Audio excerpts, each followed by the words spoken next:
Welcome back to the show.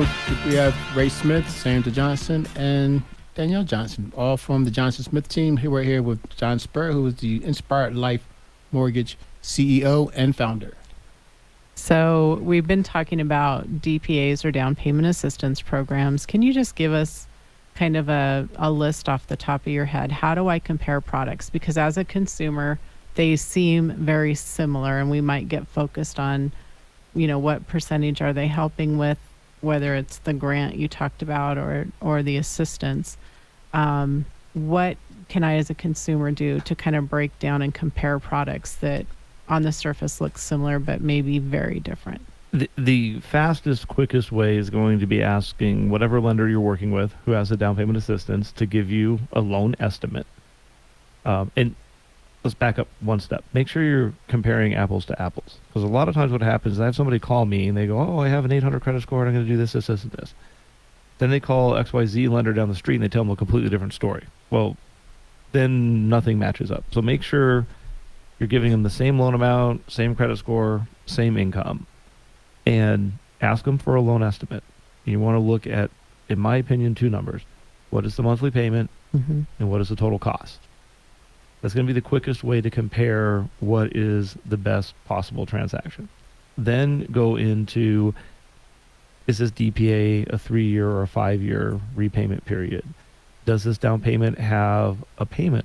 Down payment assistance have a payment on that second? Because some of them have a payment on that silent second that is the rate is 2% more than whatever rate you have on the first.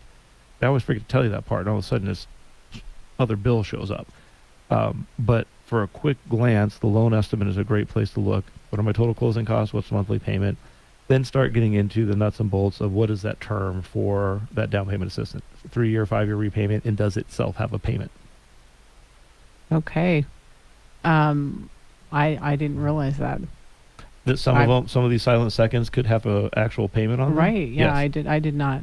I thought silent meant I could ignore it because it wasn't squeaking. That's what I thought too. Yeah, no. Wow. So some of the I shouldn't say silent second because that's a misuse of the term. But some of these down payment assistance programs, there's a second mortgage. They all file a second mortgage. Some are silent. Some of them actually have an actual monthly payment. It has to depend. It does with what your household income is. Are you over the 80% AMI? Are you under it? Really, if you're over it, they start having you make a payment on that second. Gotcha. So things that people need to be aware of as well is, so there may be income limits. There may be areas where the program may or may not work. Yeah, so these things to check with these programs are going to be the income limits. Typically, it's 80% of the area median income, which is for Pima County, $5,370 a month. If you make more than that, you're not going to qualify for the program. And most of them don't have a geographic restriction right now, but there may be one, so just ask that. But those I know of right now, there's no geographic restrictions.